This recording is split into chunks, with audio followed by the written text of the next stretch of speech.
ముందుగా ఈ ప్రోగ్రామ్ గురించి ప్రోగ్రాంలో మనం ఎలా సాధన చేయాలి, ఈ ప్రోగ్రామ్ని పూర్తి స్థాయిలో ఫలవంతం ఎలా చేసుకోవాలి, దానికి సాధకులు ఎలా ఉండాలి అనే అంశాలని ముందు తెలియజేసే ప్రయత్నం చేస్తాను.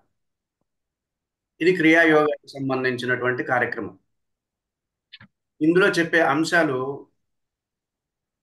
మీరు ఇప్పటి వరకు ఎక్కడా కూడా విని ఉండరు. అదైతే ఫస్ట్ చెప్పగలం. ఇంకొకటి, మీకు వింటున్నప్పుడు ఇదే కదా, చాలా తేలిగ్గానే ఉంటుంది కదా, చాలా తేలిగ్గానే ఉంది కదా అనుకుంటాం.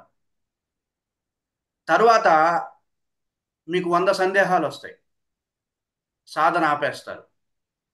అలా కాకుండా పెన్ను, పేపరు దగ్గర పెట్టుకొని ఏదైతే సాధనకు సంబంధించిన అంశాలు చెప్తున్నప్పుడు, ఏదైతే గుర్తు పెట్టుకోవాలనుకుంటున్నప్పుడు వాటిని నోట్ చేసుకోవడం.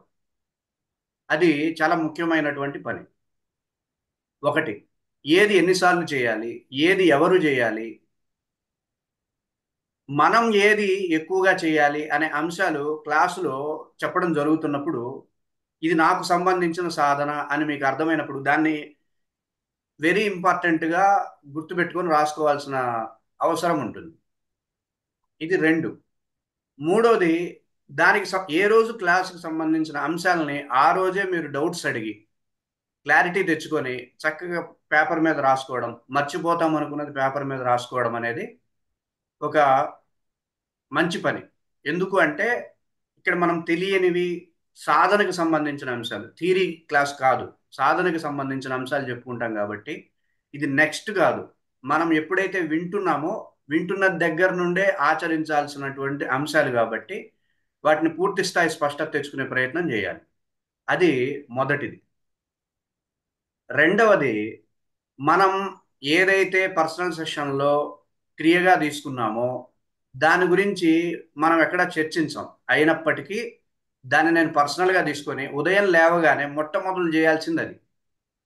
సాధన మొదలు పెడుతున్నాము అంటే మొట్టమొదట చేయాల్సిన సాధన ఏంటి అంటే, పర్సనల్ సెషన్లో ఏదైతే క్రియగా తీసుకున్నానో దానితో సాధన మొదలు పెట్టాల్సి ఉంటుంది. వన్. రెండవది, ఇప్పుడు జరిగేటటువంటి క్లాసుల్లో చెప్పేటటువంటి అంశాలని రెండవ ఇది అయిపోగానే రెండవ స్థానంలో, సెకండరీ స్థానంలో ఈ కార్యక్రమాల్లో చెప్పేటటువంటి సాధన చేయాల్సి ఉంటుంది. అది రెండు. మూడవది, ఈ సాధనల్లోనే మిమ్మల్ని ఒకటి ఎక్కువగా చేయమని చెప్తాం. మీ ఎనర్జీ స్థాయికి సంబంధించింది ఇది. ఇది మీరు ఎక్కువగా చేస్తే మీకు ఎక్కువ ప్రయోజనాలు కలుగుతాయని చెప్తాం. అటువంటిది మూడవ స్థానంలో పెట్టుకుంటాం. అంటే మొదటిసారి క్రియ, నేను ఏదైతే పర్సనల్ సెషన్లో తీసుకున్నానో ఆ క్రియని సాధన చేస్తాను.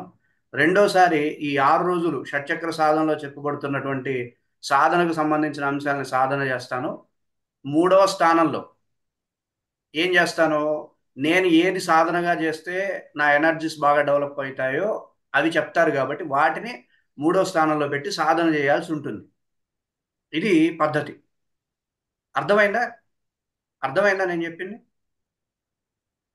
అర్థమైందండి. ప్రతి ఎనర్జీ సెంటర్కి మనం ఎంత తెలుసుకుందాం అనుకున్నా, ఇప్పుడు మూలాధార ఎనర్జీ సెంటర్ గురించి తెలుసుకుంటాం. ఎంత తెలుసుకుందాం అనుకున్నా మనం ఒకటి గుర్తుపెట్టుకోవాల్సింది ఏంటంటే, ఈ క్రియాయోగం అనేది ఒక సముద్రం. ఈ సముద్రంలో ఒక ఎనర్జీ సెంటర్ గురించి ఒక ఒక సాధకుడు, నేనైనా సరే ఒక గురువు మీకు 100% చెప్పలేడు. ఎందుకు అంటే ఆ ఎనర్జీ సెంటర్ అనేది చాలా క్లిష్టంగా ఉంటుంది. దానికి సంబంధించినటువంటి సబ్జెక్ట్ చాలా విస్తృతంగా ఉంటుంది. దాన్ని మనం అవగాహనకు తెచ్చుకోవడానికి ఎంతవరకు అందించాలో అంతవరకు అందించగలరే కానీ దాని పూర్తి స్థాయిలో ఈ ఎనర్జీ సెంటర్ ఇలా ఉంటుంది, ఇలా ప్రవర్తిస్తుంది, ఇలాంటి అంశాలలో ఉంటుంది అనేది 100% చెప్పగలిగేటటువంటి వ్యవస్థ ఈ సృష్టిలోనే ఉండదు. ఎవ్వరూ చెప్పలేరు. కానీ మన అవగాహన పెంచుకుంటూ వెళ్తాం ఎనర్జీ సెంటర్ మీద. ఇదైతే ఎప్పుడు నిరంతరం జరుగుతూ ఉంటుంది. మీకు ఈ విషయంలో గురూజీ ఈ ఎనర్జీ సెంటర్ గురించి ఇంత చెప్పారు, ఇంకా చెప్తే బాగుండు, ఇంకా చెప్తే బాగుండు అనే అనిపిస్తున్నప్పటికీ అది మన సాధనకి సరిపోయే స్థాయిలోనే మీకు ప్రతి ఎనర్జీ సెంటర్ని వివరించి చెప్పడం జరుగుతుంది.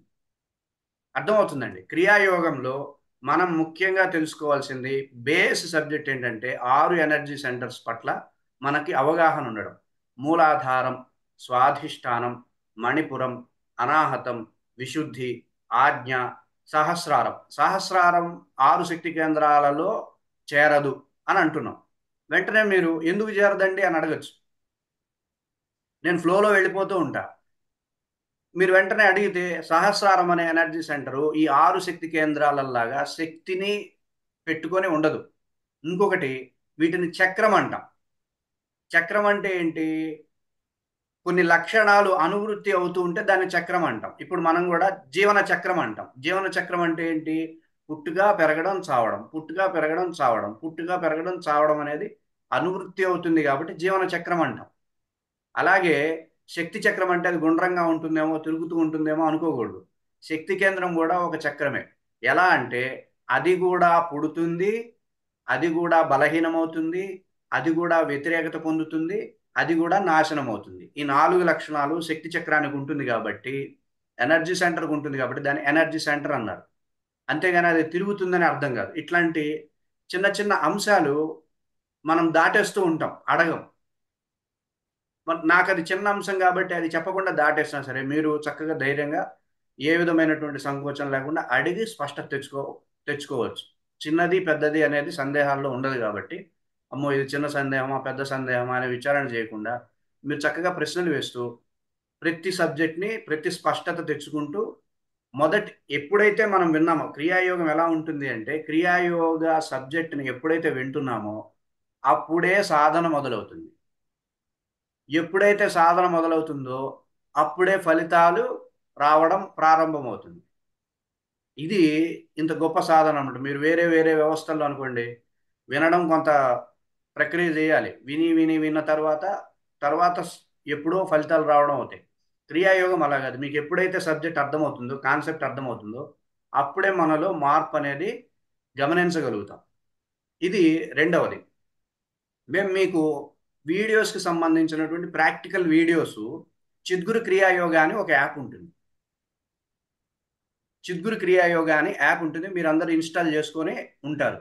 అందులో ఈ నెలతో ఈ నెల ఏదైతే ఉందో ఆ పేరుతో షట్చక్ర ఆకర్షణ క్రియ అని ఒక బ్యాచ్ నేమ్ ఉంటుంది. ఆ బ్యాచ్ నేమ్లో మీరు ఉంటారు. అందులో వీడియో సెక్షన్ అని ఉంటుంది. ఇట్లా స్వైప్ చేస్తూ ఉంటే వీడియో సెక్షన్ దగ్గర ఈ బ్యాచ్కి సంబంధించినటువంటి ప్రాక్టికల్ వీడియోస్ అప్లోడ్ అవుతాయి. చక్కగా మీకు ప్రాక్టీస్ చేసుకోవాలనుకుంటున్నప్పుడు ఆ వీడియోస్ని చూసి చక్కగా ప్రాక్టీస్ చేసుకోవడానికి అవకాశం ఉంటుంది.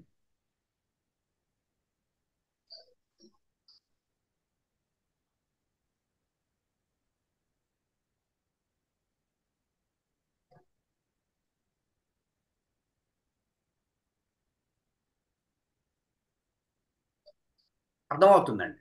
సో మనం సాధన మొదట్లోనే ఇక్కడ మనం ఏం నేర్చుకుంటాము అంటే మేము మూడు అంశాలని ప్రాతిపదికగా తీసుకున్నాం. అందులో ఒకటి ప్రధానమైనది హెల్త్. ఆరోగ్యం అనేది సహజ సిద్ధంగా మన జీవన విధానంలో శక్తి మీద ఆధారపడి గనక ఆరోగ్యాన్ని గనక మనం పొందుతూ ఉంటే అదొక ధైర్యాన్ని ఇస్తుంది, ఆత్మవిశ్వాసాన్ని ఇస్తుంది, నాకేమి కాదు అనే భరోసాని ఇస్తుంది. ఎప్పుడైతే మందుల మీదో బాహ్యమైనటువంటి అంశాల మీదో ఆహార విధానాల మీదో ఆధారపడినప్పుడు కొంచెం భయం వేస్తుంది. వేస్తుందా వేదా? వేస్తుందా వేదా చెప్పండి. వేస్తుంది. ఇప్పుడు మంచి ఆహార నియమాలు పొద్దున్నుండి ఇవే తినాలి, పచ్చి మొలకలు తినాలి, మధ్యాహ్నం ఇవి తినాలి, సాయంత్రం ఇవి తినాలి అని ఆ ఆహార నియమాలతో నేను ఆరోగ్యాన్ని పెంచుకోవాలి అనుకున్నప్పుడు మొదట్లో బాగుంటుంది. ఒక సంవత్సరం తర్వాత ఏదన్నా ఒక మంచి ఆహారం తినాలంటే భయం వేస్తుంది. అమ్మో ఆ ఆహారం తింటే ఏమవుతుందో,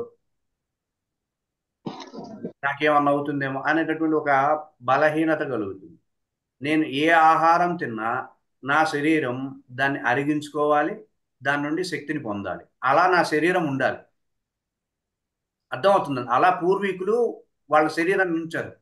వాళ్ళు మాట్లాడే మాటలు మనకి ఇప్పటికి గుర్తు. నేనెవరా రాయిలాగా ఉన్నాను, నాకేమవుతుంది అనే మాటలు మనం వింటూ ఉంటాం. రాయిలాగా ఉన్నాను, ఏమైంది కడుపు నిండా తినాలి అనే మాటల ద్వారా వాళ్ళు కాన్ఫిడెన్స్ని పెంచుకున్నారు. ఆరోగ్యం అనేది ఆత్మవిశ్వాసం మీద ఆధారపడి ఉంటుంది.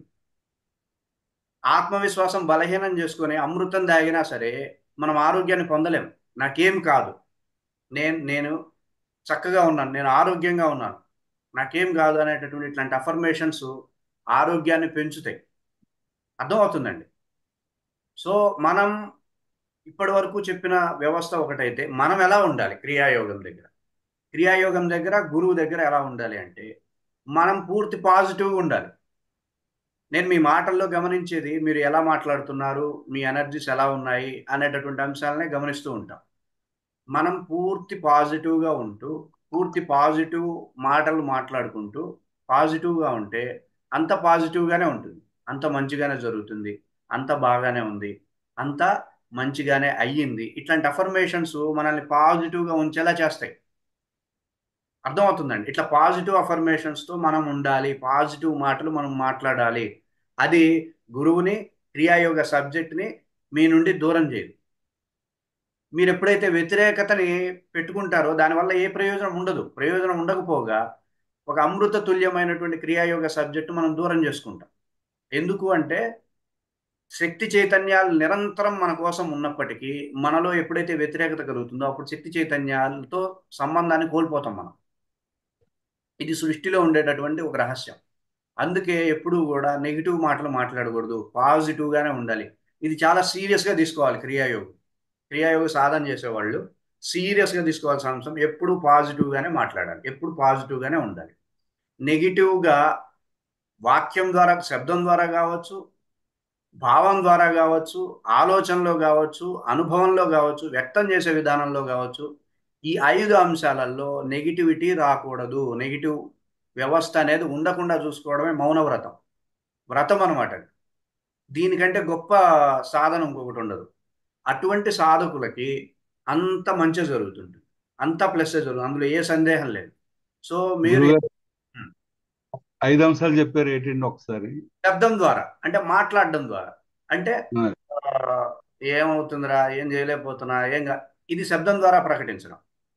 అవునండి. రెండవది భావం ద్వారా. ఇట్లా భావం ఎక్స్ప్రెషన్. ద్వారా శబ్దం ఉండడు. భావంలో నెగిటివిటీని ఫీల్ అవుతూ ఉంటాడు.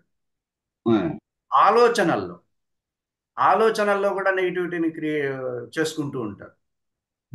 అనుభవంలో కూడా ఏదో గతంలో జరుగుతుంది దాన్ని పట్టుకుంటాడు. ఆ, అంటే అనుభవంలో కూడా దాన్ని నలుపుతూ ఉంటాడు ఆ బ్యాడ్ సంఘటనని.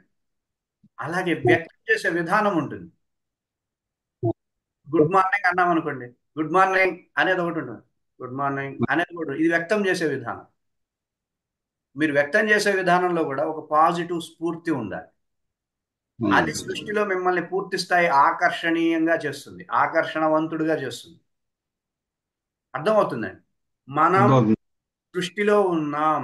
మనమందరం సృష్టిలో జీవిస్తున్నాం. మనమందరం సృష్టితో ఉన్నాం అనేది ఎవరికైతే అర్థమవుతుందో వాడికి అర్థమయ్యే విషయం ఏంటంటే మనం 100% సృష్టితో అనుసంధానమై జీవించాలి. ఈ నియమం జంతువులకి లేదు. ఎందుకు అంటే వాటికి సహజ సిద్ధంగా సృష్టితో అనుసంధానమై జీవించడం అనేది శాసనంగా ఉంది. అర్థం, వాటికి అవి శాసనం. మీరు సృష్టితో అనుసంధానం కాకపోతే ఆ సెకండ్ చచ్చిపోతాయి యూనివర్స్ లో. ఆ సెకనే వాటి మరణం ఉంటుంది. అందుకని అవి భయపడుతూ సృష్టితో అనుసంధానం అయ్యేవి భయపడుతూ చేస్తాయి. ఏ జంతువు అయినా సరే మనలాగా హాయిగా ఇట్లా నిద్రపోతున్న జంతువులను చూడగలుగుతారా?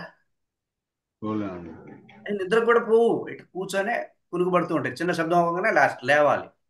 ఎందుకంటే నిరంతరం ఎరుకగా ఉండడం నియమం. వాటికి మనకి ఆప్షనల్ గా ఇచ్చింది మన మీద గౌరవంతో. మనం చెప్పకూడదు, వీడికి చెప్తే కాదు, వీడంతటి వీడే తెలుసుకొని మనతో అనుసంధానం అవ్వాలి అనేటటువంటి ఒక మర్యాదని సృష్టి మనకిచ్చింది. అవునండి. మనం చిన్నపిల్లల దగ్గర వెళ్ళొద్దు అంటాం. అదే పెద్దోడి దగ్గరికి ఒక 20 ఏళ్ళు 21 ఏళ్ళు వచ్చిన పిల్లోడితో ఎలా మాట్లాడతాం? వాడే తెలుసుకుంటాడు. వాడికి అవునండి. చెప్పడం ఎందుకు, వాడు పెద్దోడయ్యాడు, వయసు వచ్చింది, వాడే తెలుసుకుంటాడు అనేటటువంటి ఉదార స్వభావాన్ని మనం పెద్ద పిల్లల దగ్గర ఎలా అయితే చూపిస్తామో 84 లక్షల జన్మల్లో మానవ జన్మని అలా సృష్టి చూస్తుంది. వాడే తెలుసుకుంటాడు నెమ్మది, వాడికి అర్థమవుతుంది అన్న ఉద్దేశంతో ఒక గౌరవ మర్యాదలతో మనకి ఏది శాసనంగా చెప్పదు సృష్టి.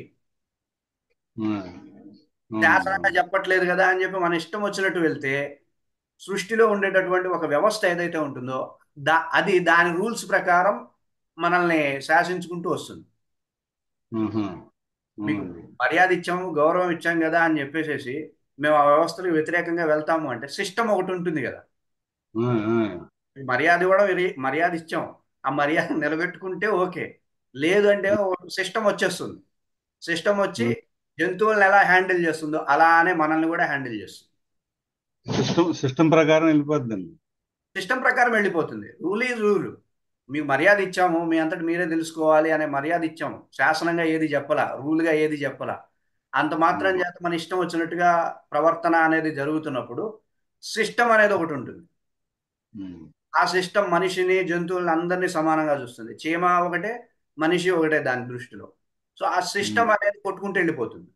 మనలో ఉండేటటువంటి ఆ వ్యతిరేకతని తీసేయడానికి ఏ స్థాయిలో ప్రయత్నం చేయాలో ఆ స్థాయిలో ప్రయత్నం చేస్తుంది. మొండిగా వెళ్తే దాన్ని మించిన మొండితనాన్ని చూపిస్తుంది. మూర్ఖంగా వెళ్తే అంతకు మించిన మూర్ఖత్వాన్ని సృష్టి చూపించగలదు. ఈ సిస్టమ్ ఉమ్. అనేది నడుస్తూ ఉంటుంది కాబట్టి సాధకులు ముందుగానే గమనించి ఇదిగో యూనివర్స్తో అనుసంధానం అయిపోవాలి. ఎప్పటికప్పుడు ఎక్కడికక్కడ యూనివర్స్తో అనుసంధానం అయ్యే ప్రయత్నం చేయాలి.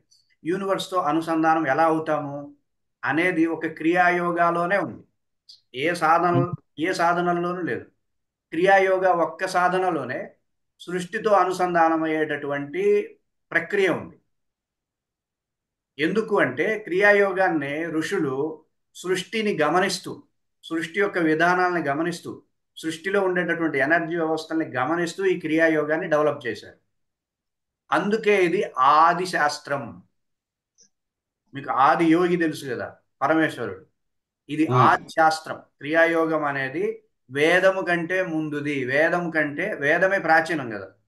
వేదం కంటే ఆ, ముందు డెవలప్ అయిన సైన్స్ ఇది. ఆ, ఆ. వేదము కంటే వైదికమైనటువంటి వ్యవస్థల కంటే ముందు డెవలప్ అయింది ఈ సైన్స్.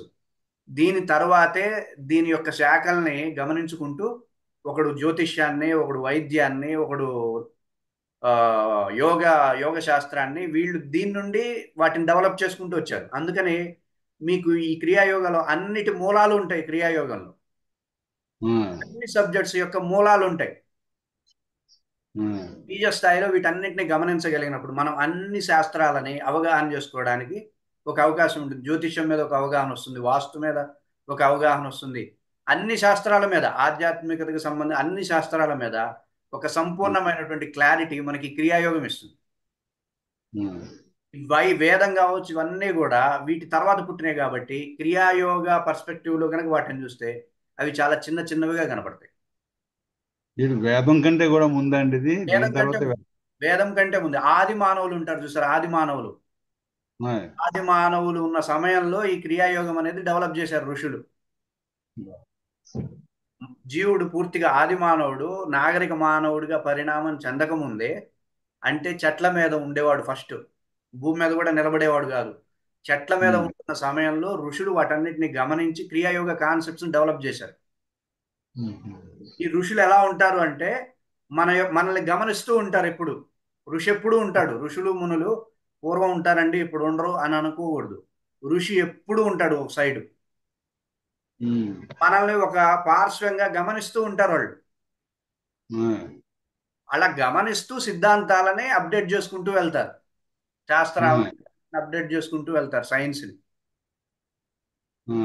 అర్థమవుతుందండి. సో అంతకు ముందు నుండే ఈ క్రియాయోగం అనేది డెవలప్ అయింది.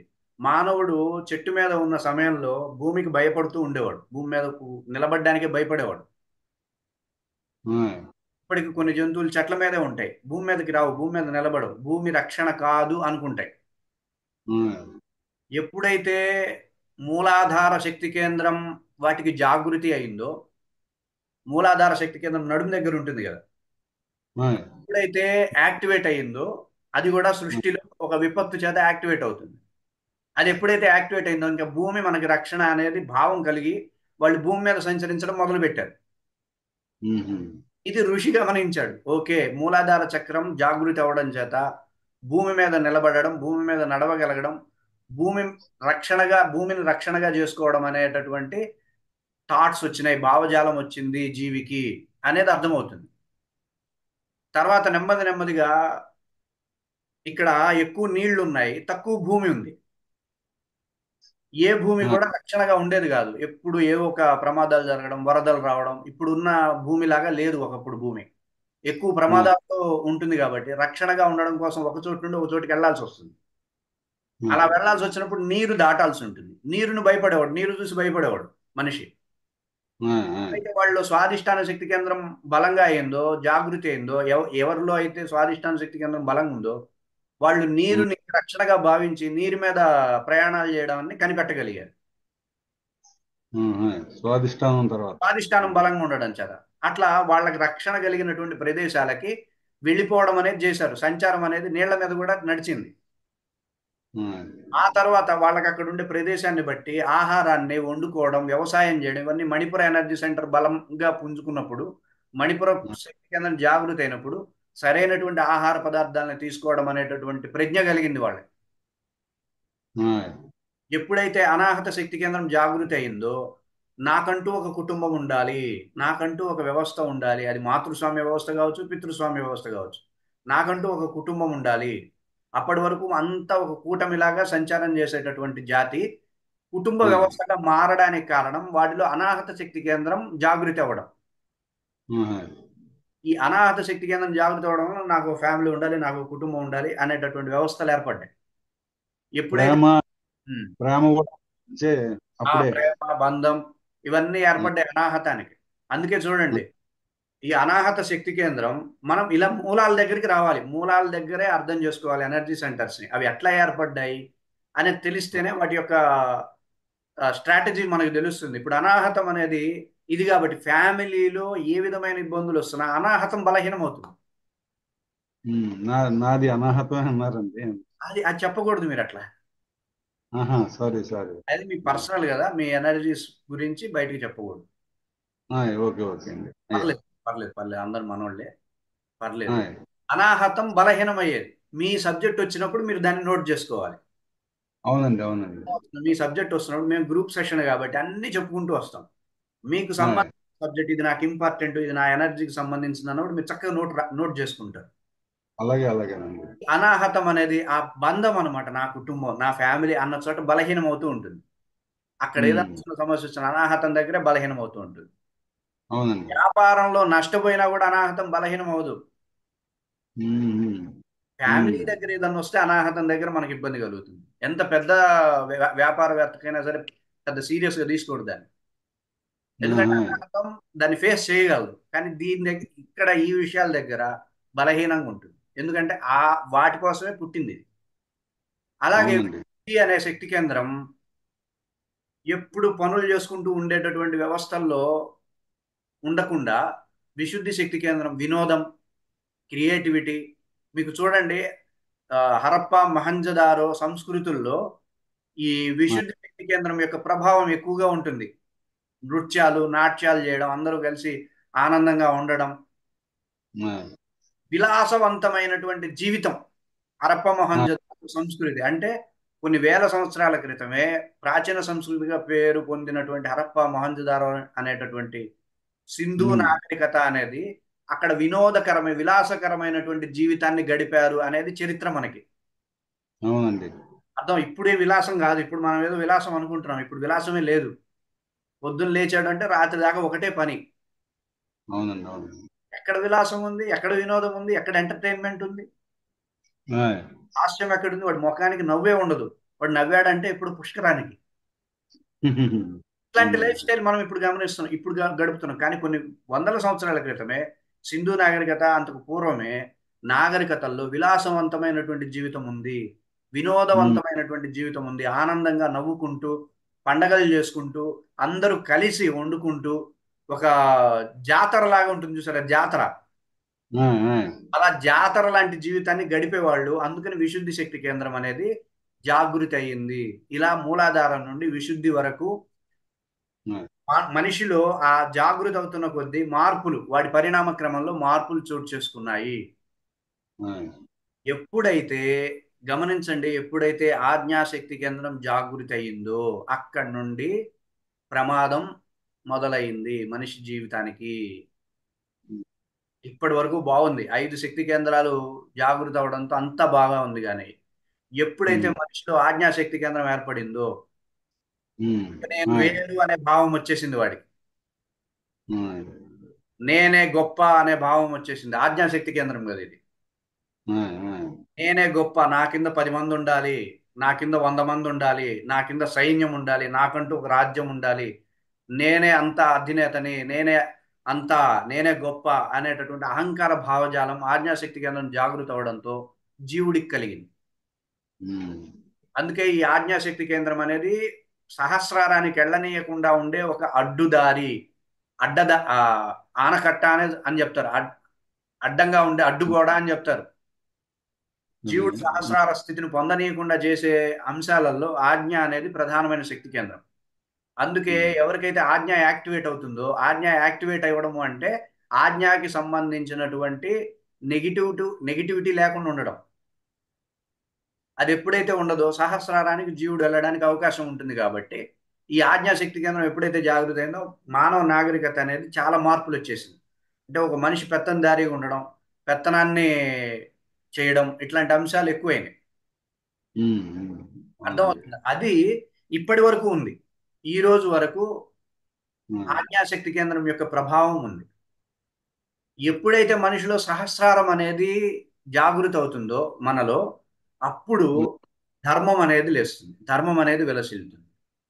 ఉమ్, అర్థమవుతుందండి. ప్రతి వ్యక్తి ఆనందంగా ఉంటాడు. ప్రతి వ్యక్తి ఒక రక్షణ పూరితమైనటువంటి వ్యవస్థల్లో ఉండడానికి అవకాశం ఉంటుంది. అట్లా సహస్రారాన్ని జాగృతి చేయాలి అంటే సాధకుడు సృష్టితో సంబంధం లేకుండా సాధనతోనే సహస్రార శక్తిని జాగృతి చేసుకోవాలి.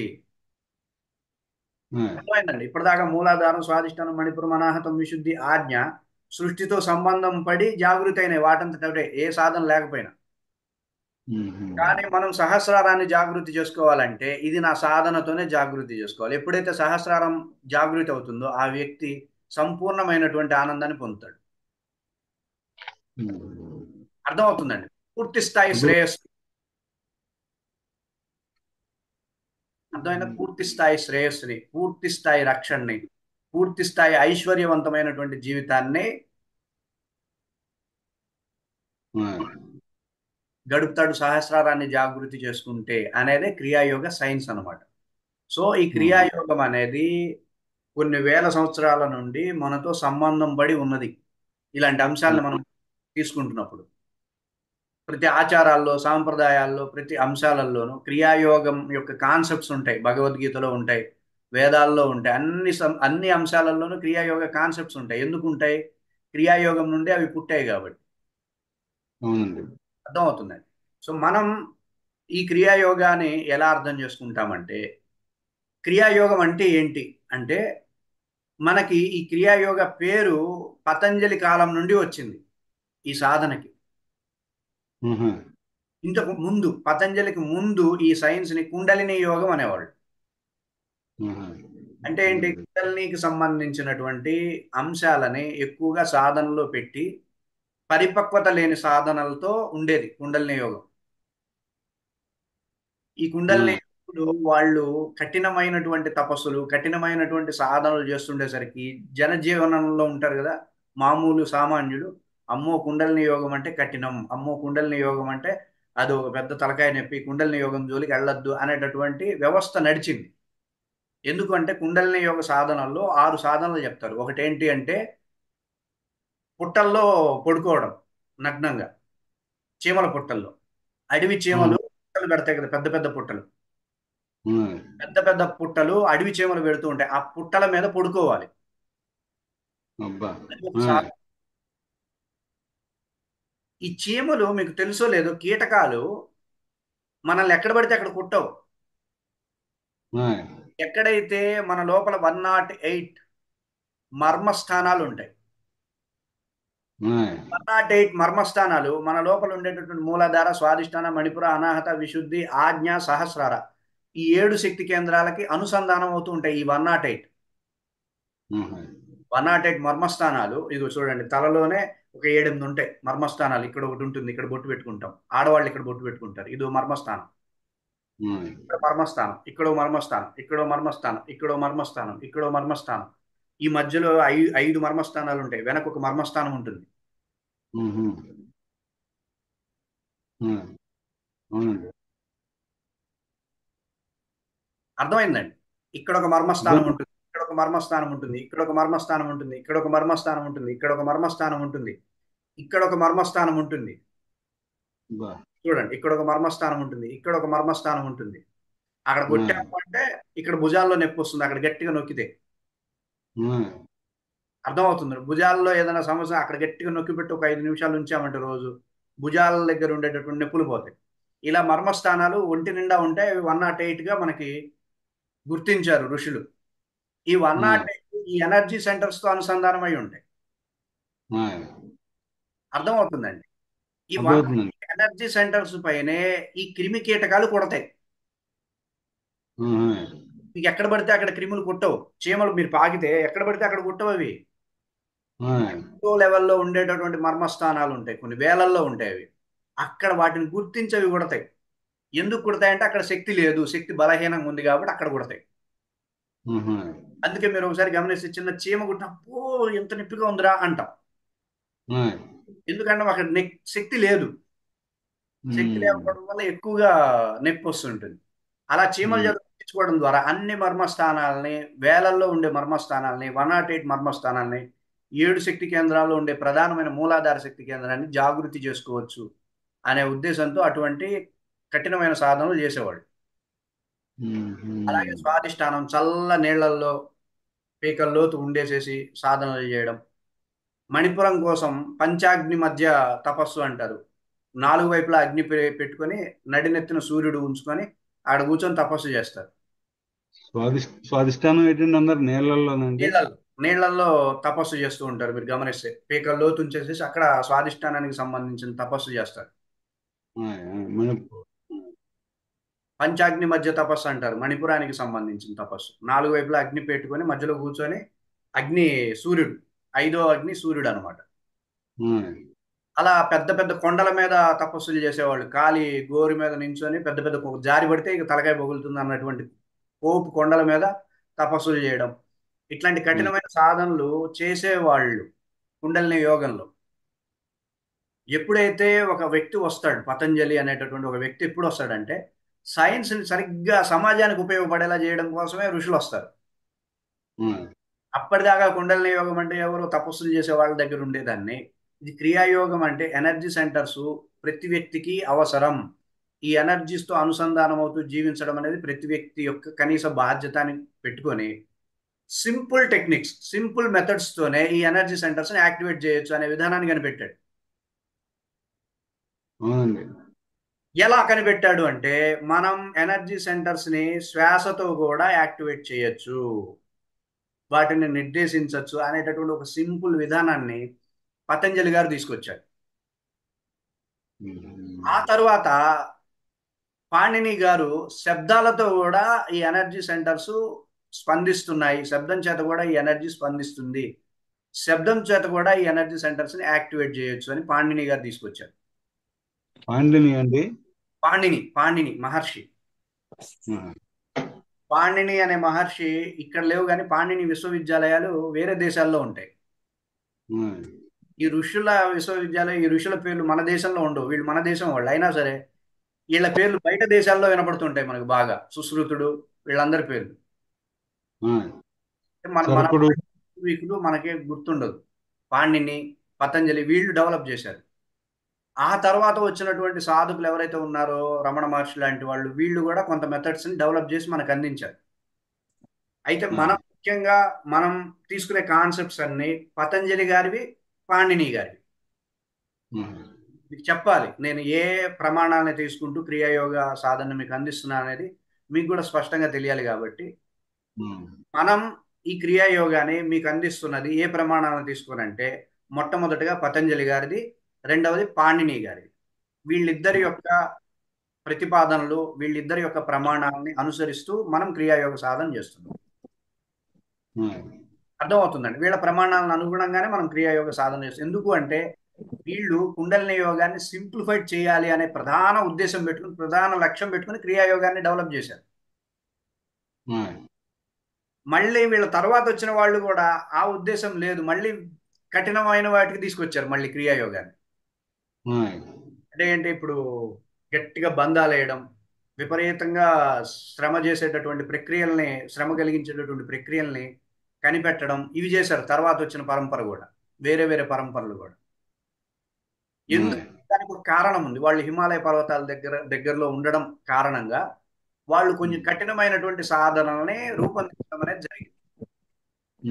దానికి కూడా ఒక కారణం ఉంది. అక్కడ ఉష్ణం అనేది ఎక్కువగా రిలీజ్ అవ్వాలి కాబట్టి బాడీలో, అందుకని విపరీతమైనటువంటి సాధనలు వాళ్ళు డెవలప్ చేసుకున్నారు. ఆ సాధనలు మనకు అవసరం లేదు. పాణిని, పతంజలి వీళ్ళు డెవలప్ చేసిన కాన్సెప్ట్స్ ని మనం పట్టుకుంటాం. అర్థమవుతుందండి. అలాగే వీరబ్రహ్మేంద్ర స్వామి వారు, ఇంకా మిగిలిన వాళ్ళు కూడా సరళంగా ఉండడానికి, ఎవరైతే జనాలకు అందాలి, ఈ సైన్స్ క్రియాయోగం ప్రజలకు అందాలి అనే ప్రధానమైన ఉద్దేశంతో జీవితాన్ని జీవించినటువంటి సాధకులు ఉన్నారు. వీరబ్రహ్మేంద్ర స్వామి లాంటి వాళ్ళు, శంకరాచార్యులు లాంటి వాళ్ళు, వీళ్ళందరూ కూడా, వాళ్ళల్లో కూడా వీళ్ళ స్పృహ ఉంది. ఇది ప్రజలకు అందాలి, ఇది సింపుల్ గా అందాలి అని. అవునండి. అర్థమవుతుంది. గురూజీ, పరమహంస యోగానంద ఆత్మ కథలో కూడా క్రియాయోగ గురించి చెప్పారు. అదేనా? ఇప్పుడు వాళ్ళ పరంపర అక్కడ కొంచెం కఠినమైనటువంటి సాధనలు ఉంటాయి వాళ్ళవి. అర్థమవుతుందండి. సరే గురూజీ. కొంచెం కఠినమైన సాధనలు ఉండొచ్చు. అవి ఎందుకు? వాళ్ళందరూ హిమాలయ పర్వత ప్రాంత నివాసులు కదా వాళ్ళందరూ, అవునా కదా? అవును గురూజీ. అంటే పరంపర అనేది ఎక్కడ ఏ ప్రాంతంలో విలసిల్లింది అనేది కూడా మనం తీసుకోవాలి. ఎక్కువ హిమాలయ పర్వత ప్రాంతంలో ఉండేటటువంటి క్రియాయోగ ఎలా ఉంటుంది? ఎక్కువ శారీరక శ్రమలతో కూడినటువంటి అంశాలు ఉంటాయి. ఎక్కువ ప్రాణాయామాలు, కేచరి ముద్రలు, నాలికని అంగిటికి ఆనించడం, అర్థమవుతుందండి, మలద్వారాన్ని గట్టిగా బిగించి ఉంచడం, అట్లా ఎక్కువసేపు ఉంచడం, ఇట్లాంటి అంశాలతో ఉంటుంది. అర్థమైందా? అర్థమైందండి. మన అర్థమైంది క్రియాయోగ గురూజీ. పూర్తిగా 2 స్థాయిల్లో మీరు క్రియాయోగాన్ని నేర్చుకుంటారు. ఒకటి, భౌతికమైనటువంటి సరళమైనటువంటి అంశాలని ఆధారం చేసుకొని ఎనర్జీస్ ని ఎనర్గైజ్ చేయడం అనేది ఒక ప్రక్రియ. రెండు, ఏ విధమైనటువంటి భౌతిక అంశాలని వాడకుండా కేవలం మైండ్ తోనే మీరు ఎనర్జీస్ ని ఎనర్గైజ్ చేసుకునేది రెండో ప్రక్రియ. ముందు ఫిజికల్, భౌతికంగా కొన్ని ప్రక్రియలు చెప్తాం. ఈ ప్రక్రియల ద్వారా ఎనర్జీస్ ని ఎనర్గైజ్ చేసేటటువంటి ప్రాక్టికల్ మెథడ్స్ ఉంటాయి. రెండవది, ఈ ప్రాక్టికల్ మెథడ్స్ ఎక్కువ కాలం మనం చేయలేం, అన్ని సందర్భాల్లోనూ చేయలేం. ఒక్కొక్కసారి ఇవేవి చేయకుండా ఉండే సమయాల్లో మైండ్ తోనే ఎనర్జీస్ ని ఎనర్గైజ్ చేసుకోవాల్సి ఉంటుంది. అట్లా మైండ్ తో కూడా ఎనర్జీస్ ని ఎనర్గైజ్ చేసుకునే విధానం, 2 విధానాలు మనం ఇక్కడ ఈ కార్యక్రమంలో నేర్చుకుంటాం.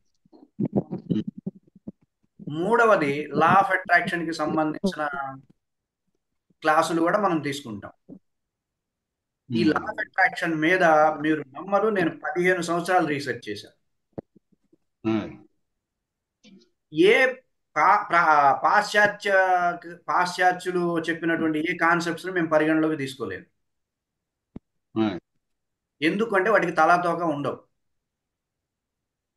ఎందుకు తలాతోక ఉండవు అంటే, సార్ ఓ సీక్రెట్ అని ఒక బుక్ వచ్చి లా ఆఫ్ అట్రాక్షన్ అని వాళ్ళు ఫారినర్స్ రాసింది. అది తలాతోక ఫస్ట్ వాడు ఆ కాన్సెప్ట్ ని బలపరిచే విధమైనటువంటి అంశాలు ఉండవు.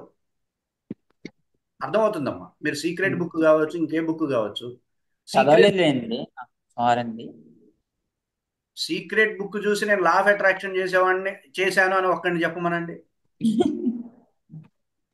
అర్థమవుతుందండి? అర్థమైందా? నేను ఏ ఫారెన్ బుక్ చదవలేదు సార్, స్పిరిచువలిజం మీద. ఎందుకంటే మన వాళ్ళు బాగా డెవలప్ చేశారు, వాళ్ళు ఇక్కడ నుంచి చూసుకుందే కాబట్టి ఎందుకు చదవాలని చెప్పి నేను ఏది I want expose to that literature అనమాట. పాశ్చాత్యుల దగ్గరకు వచ్చేసరికి పాశ్చాత్యుల సిద్ధాంతం, మూల సిద్ధాంతాలు ఏవైతే ఉంటాయో అవి భారతీయ సనాతన సంస్కృతి ప్రతిపాదించిన సిద్ధాంతాలకు వ్యతిరేకంగా ఉన్నాయి. అందువల్ల వాళ్ళ సిద్ధాంతమే, మూల సిద్ధాంతం ఏదైతే ఉందో అదే బ్యాడ్ ఫస్ట్. దాని మీద వాళ్ళు సైంటిస్టులు పరిశోధనలు చేసుకుంటూ వెళ్తారు కాబట్టి పునాది అనేది ఇంపార్టెంట్ కదండి. ఏ పరిశోధనకైనా పునాది అనేది ఇంపార్టెంట్.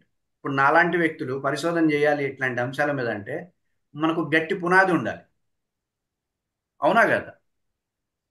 మనకి గట్టి పునాది ఉంది. నేను కాదు, తర్వాత ఇంకో 100 తరాల తర్వాత అయినా సరే ఇంకొకటి పరిశోధన చేయొచ్చు మన సనాతన సంస్కృతి మీద. కొత్త కొత్త కాన్సెప్ట్స్ డెవలప్ చేయడానికి పునాది అనేది గట్టిగా ఉంది. బిల్డింగ్ గట్టిగా లేకపోవచ్చు, కానీ వాళ్ళకి బిల్డింగ్ గట్టిగా ఉంది, పునాది సరిగ్గా లేదు. బిల్డింగ్ అయితే గట్టిగా కట్టారు, పునాది లేదు సరిగ్గా. మనకి బిల్డింగ్ కట్టలేదు ఎవరో, పునాదిని అయితే గట్టిగా ఇచ్చారు. మన పునాది ఏంటంటే సృష్టికి పూర్వం, సృష్టి ఆరంభించక పూర్వం, సృష్టి ఏదైతే ఏర్పడక పూర్వం ఒక వెలుగు ఉంది, పూర్ణత్వం ఉంది, చైతన్యం ఉంది అనేది మన సిద్ధాంతం. పాశ్చాత్యుల సిద్ధాంతం ఏంటి? సృష్టికి పూర్వం ఏమీ లేదు, నథింగ్ అంటారు వాళ్ళు. అర్థమైందా?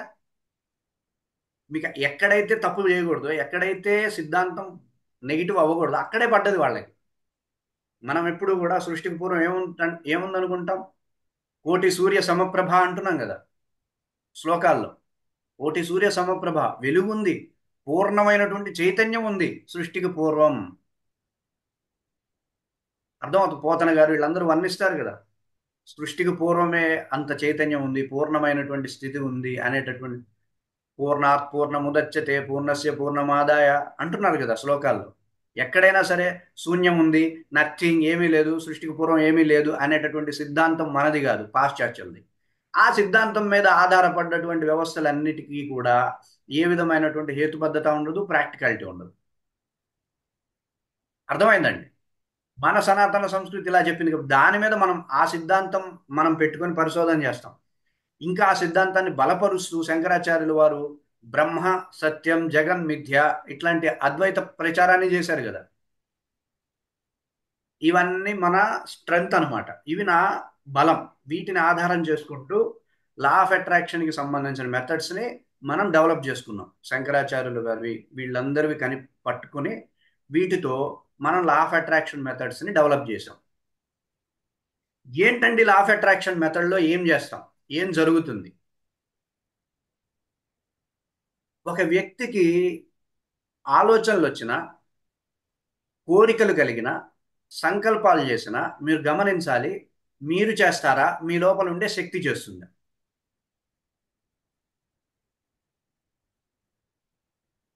నేను వ్యాపారం చేయాలి అనేది నా యొక్క కోరిక, నా ఎనర్జీ యొక్క కోరిక. అంటే సంకల్పంగా కూడా అనుకొని చేసేది ఆలోచన. మీరు గమనించండి, నేను వ్యాపారం చేయాలి అనే కోరిక, నాకు వ్యాపారం చేయగలిగే శక్తి లేదనుకోండి, జనించగలదా? జనించదు. జనించదు అంటే అర్థం ఏంటి? అది శక్తిని ఆధారం చేసుకుని పుడుతున్నది, శక్తి కేంద్రం నుండి పుడుతున్నది అనేది అర్థమైంది కదా. ఇప్పుడు చాలా మంది ఏమనుకుంటారు, నా మనసులో నుండి పుట్టింది అనుకుంటారు. మనసులో నుండి పుడితే ఇప్పుడు నాకు ఒక పదార్థం తినాలని ఉంది, మనసులో నుండి అంటే తనకు చేయగలగాలని ఆలోచన ఉండేటప్పుడు చేస్తారు కదా గురూజీ. ఆ చేయగలగడం అనేది శక్తే కదా. ఉమ్, నేను చేయగలను అనేది శక్తే కదా. అవును గురు. నేను చెయ్యలే, ఆ శక్తిలో ఆ చేయగలగడం అనేటటువంటి వ్యవస్థ లేదనుకోండి, మీరు చేస్తాను అనే తలంపు రాగలదా? అనలేరు, అనలేరు. ఆ ఈ శక్తి కాన్సెప్ట్ లేకపోతే ఆలోచన చేయగలము అనే ఆలోచన రాదు. కాదు, శక్తి నుండే ఆలోచనలు పుడుతున్నాయి, సంకల్పాలు పుడుతున్నాయి. మనం ఈ శక్తిని బలంగా చేసుకుంటే మనం చేసే ఆలోచనలకి, మనం చేసే సంకల్పాలు, మనం చేసే కోరికలకి ఆకర్షణ అనేది కలుగుతుంది. ఈ కాన్సెప్ట్ మీద మనం లా ఆఫ్ అట్రాక్షన్ డెవలప్ చేసాం. మేము లా ఆఫ్ అట్రాక్షన్లో ఏం చేస్తామంటే, మీ ఎనర్జీ సెంటర్స్ ఇప్పుడు మాకు తెలుసు, మీ ఎనర్జీ సెంటర్స్ అన్ని మా దగ్గర ఉన్నాయి, పర్సనల్ సెషన్ ద్వారా తీసుకున్నాం కదా. సో ఎవరి ఎనర్జీ స్థాయిలో వాళ్ళకి మేము స్పెషల్ లా ఆఫ్ అట్రాక్షన్లో ఎవరి ఎనర్జీ స్థాయిలో వాళ్ళకి పర్సనల్గా సెషన్స్ తీసుకుంటూ మీ ఎనర్జీ స్థాయిలో మీరు అట్రాక్షన్ చేసేలాగా గైడ్ చేస్తాం. అర్థమైందా? సో ఈ మూడు అంశాలు మీరు చక్కగా ఏం బ్రెయిన్ పెట్టకుండా చక్కగా చెప్పింది చెప్పినట్టు వినుకుంటూ చక్కగా సాధన చేస్తే మంచి రిజల్ట్స్ ఈ ప్రోగ్రామ్తో లైఫ్ టైం మీరు మంచి మార్పుని, మంచి రిజల్ట్స్ మీరు చూడగలుగుతారు. అర్థమైందా? గురూజీ ఇప్పుడు క్రియాయోగ ద్వారా మనం ఏమంటే ఓన్లీ భౌతికంగా ఇప్పుడు చేస్తాం కదా గురించి, ఆరోగ్యంగా కావాలి లేకపోతే వ్యాపార పరంగా, ఆర్థిక పరంగా లేదా సామాజికంగా, వాటి గురించి. దీంతో పాటు క్రియాయోగం చేస్తున్నప్పుడు ఏదైనా ఆధ్యాత్మికంగా కానీ మనం ఉన్నతి చేసే ఏదైనా అవకాశం ఉంటుందా, లేకపోతే దానికి సంబంధించి విషయం కూడా ఉంటుందా క్రియాయోగా? క్రియాయోగం అనేది, క్రియాయోగం యొక్క కాన్సెప్ట్ ఏంటంటే, ఋషి చెప్పేది ఏంటంటే, నీకు లౌకికమైన అంశాలలో ప్రతికూలత ఉందనుకోండి, లౌకికమైన అంశాలలో ప్రతికూలత ఉన్నవాడు ఆధ్యాత్మికంగా ఎలా ఎదుగుతాడు అనేది ప్రశ్న. ఉమ్. నిజమే గురించి ఎదగలేదు. అవునా కదా? ఆలోచన అంటే ఆధ్యాత్మిక వరకు వెళ్ళదు, ఓన్లీ మన ఆ, లౌకిక వరకు ఉండిపోద్ది ఆలోచన. ఎంతసేపు ఇక్కడ కడుపులో ఆకలి తీరకుండా ప్రశాంతంగా ఎలా ఉండగలుగుతారండి? సార్ సార్ ప్రతికూలత అంటే ఏంటి సార్? ఎగనెస్టా? అగెనెస్ట్ అనమాట. Against. మీరు అనుకున్నది జరగట్లా. లౌకిక పరంగా చిన్న చిన్న విషయాలకి అరే అది జరగట్లేదు, ఇది జరగట్లేదు అనుకున్నటువంటి స్థాయిలో ఉండే నువ్వు ఆధ్యాత్మికంగా ఎలా ఎదుగుతావు? నేను ఆధ్యాత్మికత అండి, మేము బయట తిరగలేం గురించి. అండి అంటే అది అబద్ధం. అర్థమైన ఒక మనిషి అయి పుట్టాక వాడు చక్కగా చదువుకోవాలి, వాడు పెళ్లి చేసుకోవాలి, వాడి ఫ్యామిలీని సరిగ్గా చూసుకోవాలి, సామాజిక జీవితాన్ని అద్భుతంగా గడపాలి. ఇవన్నీ అయితేనే ఆధ్యాత్మికానికి వెళ్ళగలుగుతాడు. అది కదా రాముడు కృష్ణుడు మనకు చూపించింది. రాముడు పెళ్లి చేసుకోలేదా? చెప్పండి, అవునా కాదా? ఇక్కడ మనం చెప్పేది ఏంటంటే ప్రాక్టికాలిటీ, రియాలిటీ. మీరు ఆధ్యాత్మికం ఆధ్యాత్మికం అనొద్దు. మీరు డబ్బులు సంపాదించలేని తెలివితో ఆధ్యాత్మికాన్ని ఏం పట్టుకోగలుగుతారు? అవునా కదా? నేను అంటుంది కరెక్టేనా కదా? మీరు కొంచెం ఆలోచించండి, వ్యతిరేకం అవ్వద్దు. అంటే కనీసం నీ తెలివి ఆ, తెలివి తెలివి నువ్వు అనుకున్న కలిమిని, నువ్వు అనుకున్నటువంటి ఐశ్వర్యాన్ని, నువ్వు అనుకున్న ధనాన్నే ఆకర్షించలేని తెలివి ఆధ్యాత్మికత గురించి ఏం తెలుసుకోగలదు? డబ్బులు సంపాదించడం అనేది చాలా తక్కువ అంటున్నప్పుడు, ఆధ్యాత్మికం చాలా ఎక్కువ అంటున్నప్పుడు, ఈ చిన్న పని తక్కువ చేయలేకపోతున్నాం కదా మనం. తక్కువ అని అనట్లేదు కదా గురించి. అంటే ఇప్పుడు ఆ, ఆధ్యాత్మికత అనేది ఆలోచన ప్లస్ భక్తితో కూడుకున్నది. అది అంటే ఇది మనం ఎటువంటి స్థితిలో ఉన్నా కూడాను అది ఉండడానికి అవకాశం ఉంటుంది కదా గురూజీ. కాదండి, ఆధ్యాత్మికత అనేది ఒక స్థాయి. ఓ. ఆధ్యాత్మికత అనేది స్థాయి. ఉమ్.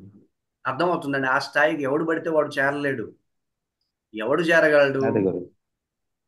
లౌకిక స్థాయి. లౌకికం అనేది ఒక స్థాయి. ఆ స్థాయిని మించి ఉంటే వచ్చారు. చెప్తా వినండి. వ్యక్తిగతం అనేది ఒక స్థాయి. వ్యక్తిగతం అనేది అవును గురు. ఒక స్థాయి. వ్యక్తిగతంలో నీకు పరిమితమైనటువంటి నియమాలు ఉంటాయి. నా ఇష్టం కదా, కుటుంబంలో ఇంట్లో ఉంటున్నప్పుడు మీరేం నియమాలు పాటించరు, అవునా? అవును. లౌకికం అనేది ఒక స్థాయి. ఒక లౌకిక అంశం దగ్గర నా ఇష్టం వచ్చినట్టు నేను ఉంటా అంటే కుదురుతుందా? కుదరదు. కుదరదు. అంటే ఏంటి? లౌకికం అనేది ఒక స్థాయి. అలాగే సామాజికం అనేది ఒక స్థాయి. లౌకికంలో ఉన్న ఉన్న పరిమితులు సామాజికం దగ్గర ఉంటాయా? ఉండవు. సామాజికం అనేది ఒక స్థాయి. ఉండవు. అలాగే ఆధ్యాత్మికత అనేది వీటన్నిటికంటే మించిన స్థాయి. నీకు లౌకికమే సరిగ్గా తెలియదు, సామాజికంగా నిలబడమే సరిగ్గా తెలియట్లా, ఆధ్యాత్మికంగా ఎలా నిలబడతావు? ఎక్కువ కాలం ఉండలేదు. ఉం? అంటే మళ్ళీ కిందకు వచ్చేస్తాం. లౌకికంగా ఎప్పుడైతే ఇబ్బంది పడ్డామో, లేకపోతే నేను శారీరకంగా అనేది ఇబ్బంది అదే, పడ్డామో, స్టెప్ బై మరి స్టెప్ కిందకి వెళ్దాం. ఆలోచన వచ్చేస్తుంది. స్టెప్ బై స్టెప్ వెళ్దాం. ఉమ్. డైరెక్ట్ గా ఆధ్యాత్మికాన్ని పట్టుకోవాలని చూడు. ముందు వ్యక్తిగతంగా నిలబడు. వెళ్ళలేం. వ్యక్తిగత స్థాయిలో శక్తివంతంగా ఉండు, అదే లౌకిక గురు. స్థాయిలో శక్తివంతంగా ఉండు, సామాజిక నిజం. స్థాయిలో శక్తివంతంగా తయారవు. అప్పుడు ఆధ్యాత్మికంగా శక్తివంతంగా తయారవుతావు. అది చెప్తుంది క్రియాయోగం. అంతేగాని ధనం మీదకు పరిగెత్తు అని చెప్పదు. ఈ స్థాయి ఆ స్థాయిని అందుకోవడంలో మొదలుగా వచ్చేది. అవును గురు. అర్థమవుతుందండి? అర్థమైందా లేదా? అర్థమైంది. కొంచెం అర్థం చేసుకోండి. మీరు కొంచెం విచారణ చేస్తే నేను చెప్పే ప్రాక్టికాలిటీ అర్థం. ఆయన ఏమంటాడంటే, ధనం అనేది వేరు, ఆధ్యాత్మిక వేరు కదా, లౌకిక జీవితం వేరు, ఆధ్యాత్మిక జీవితం వేరు కదా, ఈ లౌకిక జీవితం అన్ని సమస్యలతో ఉంటుంది, నేను ఆధ్యాత్మికంగా, అది తప్పు. ఆ విధమైన దృక్కోణమే తప్పు. ఎప్పుడు కూడా వేరు వేరు ఏమి ఉండదు, ఒకటే పాత్. ఒకటే పాత్. ఇందులో వచ్చే స్టేషన్స్ ఇవన్నీ. మీరు లౌకిక జీవనాన్ని దాటకుండా సామాజిక జీవితంలోని అడుగు పెట్టలేరు. సామాజిక జీవితంలో పరిపక్వత సాధించకుండా ఆధ్యాత్మికతలో నిలబడలేరు. అలా నిలబడాలని చూడడం వల్ల జన్మ జన్మలు వేస్ట్ అవుతాయి తప్ప ప్రయోజనం ఉండదు. ఓకే. అర్థమవుతుందండి? అర్థం అర్థమైందండి. సీరియస్ గా తీసుకోండి లౌకిక జీవితాన్ని, సీరియస్ గా తీసుకోండి సామాజిక జీవితాన్ని, ఆధ్యాత్మిక జీవితాన్ని కూడా అంతే సీరియస్ లో తీసుకోవాలి. ప్రతిదాన్ని సీరియస్ గా తీసుకోవాలి మనం. అర్థమైందా? అర్థమైంది గురుజీ. నేను చెప్పేది ఏంటంటే ఆధ్యాత్మిక జీవితం ఎంత ముఖ్యమో లౌకిక జీవితము అంతే ముఖ్యం, సామాజిక జీవితం అంతే ముఖ్యం, వ్యక్తిగత జీవితం అంతే ముఖ్యం. ఇందులో ఏ ఒక్కటి ముఖ్యంగానేది వదిలేసేది దాటేసేది లేదు. అవును గురుజీ, అర్థమవుతుంది? నిజం. You have to earn money. ధనాన్ని మీరు అద్భుతంగా సంపాదించాలి, అద్భుతంగా ఆకర్షించాలి. సామాజిక జీవితంలో ఆరోగ్యం కూడా. అద్భుతంగా ఉండాలి. మొదట అర్థమవుతుంది? ఆరోగ్యం కదా గురుజీ, ఆరోగ్యం. అది వ్యక్తిగత జీవితం. ఓకే. ఫస్ట్ ఆరోగ్యం, సెకండ్ అది కాదు. వ్యక్తిగత జీవితంలో ఆరోగ్యం ఇంపార్టెంట్, క్రమశిక్షణ ఇంపార్టెంట్, డిసిప్లిన్ ఇంపార్టెంట్. వ్యక్తిగత జీవితంలో నేను డిసిప్లిన్ గా ఉంటా కదా అని చెప్పి లౌకిక జీవితం దగ్గర ఈ డిసిప్లిన్ అడ్డు రాకూడదు, సపోర్టివ్ ఉండాలి. అవునా కాదండి? అవునా కాదా? అవును గురుజీ. లౌకిక జీవితంలో ఉండేటటువంటి నియమాలు ఇవన్నీ సామాజిక జీవితంలో అద్భుతంగా ఉండడానికి ఇది సపోర్టివ్ ఉంటుంది. అలాగే సామాజిక జీవితంలో మీరు శక్తివంతంగా ఉన్నది ఆధ్యాత్మిక జీవితానికి సపోర్ట్ అవుతుంది. అవునా కాదా? అవును గురుజీ. ఇది అర్థం చేసుకోండి. ప్రతిదీ మనకి ఒక స్టెప్పే, ప్రతిదీ ఒక మార్గంలోదే. అది వేరు ఇది వేరు కాదు. దీన్ని వదిలేస్తే అది ఉండదు, దాన్ని వదిలేస్తే ఇది రాదు. అన్నీ ఒకటే, ఒకటే ఇటుక. అన్ని ఇటుకల్ని పేర్చుకుంటూ వెళ్తేనే సహస్రారాన్ని పొందగలం. అర్థమైందా? అదొకటి ఉంటుంది. ఆధ్యాత్మికుడినండి నేను, డబ్బుల మీద ఆశ లేదండి నాకు. అట్లాంటిది ఈ ప్రవచనాల్లో చెప్పి చెప్పి చెప్పి జనాల సైకాలజీ ఇట్లా మార్చారు. భారతదేశం మిగతా దేశాలు గుడ్డలు కట్టుకొని స్థాయిలోనే వజ్రాలు వైడూర్యాలు అమ్ముకున్న దేశం ఇది. వజ్రాలు వైడూర్యాలు కూరగాయలు అమ్మినటువంటి గడ్డ ఇది. గ- ఆ, రత్న గర్భ అన్నమాట ఇది. ఇక్కడ డబ్బులు సంపాదించడం అనేది నథింగ్. భారతదేశం అనేది అది అది పెద్ద విషయమే కాదు. అర్థమవుతుందండి? ఈరోజు అదే పెద్ద విషయం అయింది. అవునా కదా? అయితే అట్లా అంత మరి పెద్ద విషయం ఎందుకయింది? నువ్వు సామాజిక జీవితాన్ని పెద్దగా తీసుకోవడం. వ్యక్- అర్థమవుతుందండి? క్రియాయోగం బేసిక్ దగ్గర నుండి మనల్ని మార్చుకుంటూ వస్తుంది. అన్నీ ఇంపార్టెంటే. వ్యక్తిగత జీవితం ఇంపార్టెంటే, లౌకిక జీవితం ఇంపార్టెంటే, సామాజిక జీవితం ఇంపార్టెంటే, ఆధ్యాత్మిక జీవితం కూడా ఇంపార్టెంటే వీటితో పాటు. అంతేగాని వీటన్నింటిని పక్కకు పెట్టి ఆధ్యాత్మిక జీవితం గొప్పది అనేది క్రియాయోగ సైన్సే కాదు, మీకు ప్రాక్టికల్ గా కూడా వర్కౌట్ అవుతుంది. ప్రాక్టికల్ గా కూడా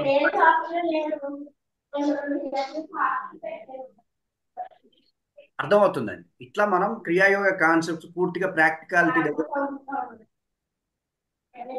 మీకు ఎన్నో అభిప్రాయాలు ఉండొచ్చు, నమ్మకాలు ఉండొచ్చు, అవన్నీ మీ అభిప్రాయాలు, వాళ్ళు వీళ్ళు చెప్పిన ఉండొచ్చు. కానీ క్రియాయోగం అనేది ఒక సిద్ధాంతపరంగా వస్తుంది మీ ముందుకి. ఒక్కోసారి కఠినంగా మాట్లాడొచ్చు. అర్థమవుతుందండి? ఇది మీ అభిప్రాయాలకు వ్యతిరేకంగా ఉంది అనే భావం కలిగించవచ్చు. అయినా సరే కొంచెం కొంచెం విచారణ చేసి ఇది రియాలిటీ, ఇది ప్రాక్టికాలిటీ, నిజం నిష్ఠూరంగానే ఉంటుంది. అవునా కదా? అవునా కదా? అవును. అవును గురుజీ. అబద్ధం ఆకర్షణీయంగా ఉంటుంది కానీ నిజం నిష్ఠూరంగా ఉంటుంది. నీ నమ్మకాలను వ్యతిరేకిస్తుంది. అరే ఇది నీ నమ్మకం, ఇది నిజం కాదు, ఇది పనికిరాదు అని గట్టిగా చెప్తుంది. కాబట్టి క్రియాయోగం అంటే చాలా మందికి నచ్చదు, భయపడతారు. క్రియాయోగ కాన్సెప్ట్స్ అన్నీ కొంచెం మనల్ని పొగిడే విధంగా ఉంటే బాగుంటుంది కదా, ప్రవచనంలాగా. అలా ఉండదు. మీ నమ్మకాలను ఎక్కడికక్కడ కొట్టేస్తూ ఉంటుంది, మీ అభిప్రాయాలను ఎక్కడికక్కడ తీసేస్తూ ఉంటుంది. అది ప్రాక్టికాలిటీకి వర్కౌట్ అవుతుంది, ఇదే ప్రాక్టికాలిటీ వర్కౌట్ అవుతుందని నిరూపిస్తూ ఉంటుంది. సో క్రియాయోగా యొక్క సిద్ధాంతాన్ని మీరు అర్థం చేసుకోవాలి. ఇది ప్రాక్టికల్, మీరు జీవించడంలో పూర్తి స్థాయి జీవన విధానానికి ఉపయోగపడేది. ఇక్కడ ఉండే సిద్ధాంతాలన్నీ మీరు ఎక్కడా కూడా తగ్గరు, మీరు ఎక్కడా కూడా వెనకడు వేయరు, మీరు ఎక్కడా కూడా ఏ విషయంలో కూడా భయపడరు. అన్ని అంశాలని ఇక్కడ తీసుకొస్తుంది క్రియాయోగం. మనం ఎదగడం అంటే ఎలా ఉండాలి? 360 డిగ్రీస్లో ఎదగాల, ఒకవైపు ఎదగాల. 360 degrees. 360 డిగ్రీస్లో ఎదిగే విధంగా మనల్ని తయారు చేస్తుంది అమ్మ లాంటి ఈ క్రియాయోగం. ఓకేనా? సో ఈ సిద్ధాంతాన్ని అర్థం చేసుకుంటాం. ఇక మనం క్లాసులు స్టార్ట్ చేస్తాము. మూలాధారం మొదలు చెప్పుకుంటాం. ఇక క్లాసులు ఎలా ఉంటాయంటే షట్చక్ర సాధనలో మీకు 6 ఎనర్జీ సెంటర్స్ మీకు అర్థమవుతాయి. 6 ఎనర్జీ సెంటర్స్ని ప్రాక్టికల్ మెథడ్స్తో ఎనర్గైజ్ చేయడం అనేది మీరు తెలుసుకుంటారు. నిరంతరం ఆ ఎనర్జీ సెంటర్స్ని అవగాహన చేసుకోగలుగుతారు. దాని యొక్క వైబ్రేషన్స్ని పొందగలుగుతారు మీరు. అర్థమవుతుంది. ఆ స్థాయిలో మీకు ఎనర్జీ సెంటర్స్ పట్ల స్పష్టతని ఈ కార్యక్రమంలో ఇవ్వగలుగుతాం. తర్వాత క్రియాయోగంలో మైండ్తోనే ఎనర్జీస్ని ఎనర్గైజ్ చేయడం తెలుసుకుంటారు. ఎప్పుడైతే ప్రాక్టికల్గా అర్థమైందో మీరు మైండ్తోనే ఎనర్జీస్ని ఎనర్గైజ్ చేయగలుగుతారు, హీల్ చేసుకోగలుగుతారు, కంట్రోల్ చేయగలుగుతారు, దాన్ని ఇంప్రూవ్ చేయగలుగుతారు, బయట అంశాల చేత ప్రభావితం కానివ్వకుండా చేయగలుగుతారు. ఇట్లాంటి అంశాలలో మీకు మెథడ్స్ని చెప్పడం జరుగుతుంది. ఆ మెథడ్స్ అన్ని కూడా మన ఋషులు మునులు అందించినవి. తర్వాత లా ఆఫ్ అట్రాక్షన్కి సంబంధించిన సెషన్స్ మీ ఎనర్జీ స్థాయిలను బట్టి మేము పర్సనల్గా తీసుకొని మీకు మెథడ్స్ని అందించే ప్రయత్నం చేస్తాం. అర్థమైందండి?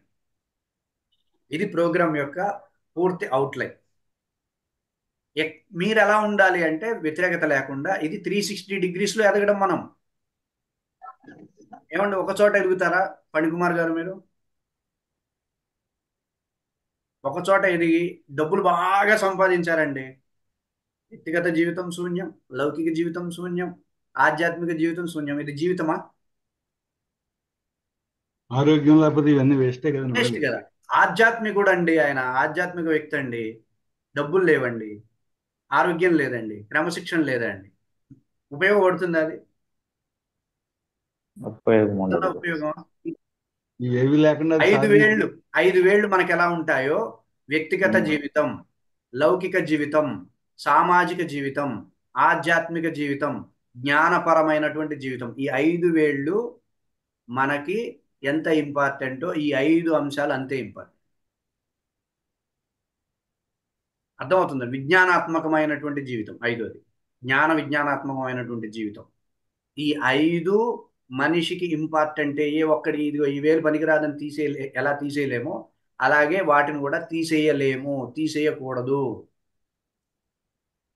అర్థమవుతుందండి? మీరు ఎప్పుడు కూడా ధనానికి సంబంధించినవి మనం మాట్లాడకూడదు, అట్లాంటివి పెట్టుకోవద్దు. ఇది ప్రాక్టికాలిటీ. ఇక్కడ ధనం గురించి కూడా మాట్లాడతాము, ప్రతి అంశం గురించి మాట్లాడతాం, కానీ మనసు వాటి మీదకి వెళ్ళనీయకుండా చేస్తా.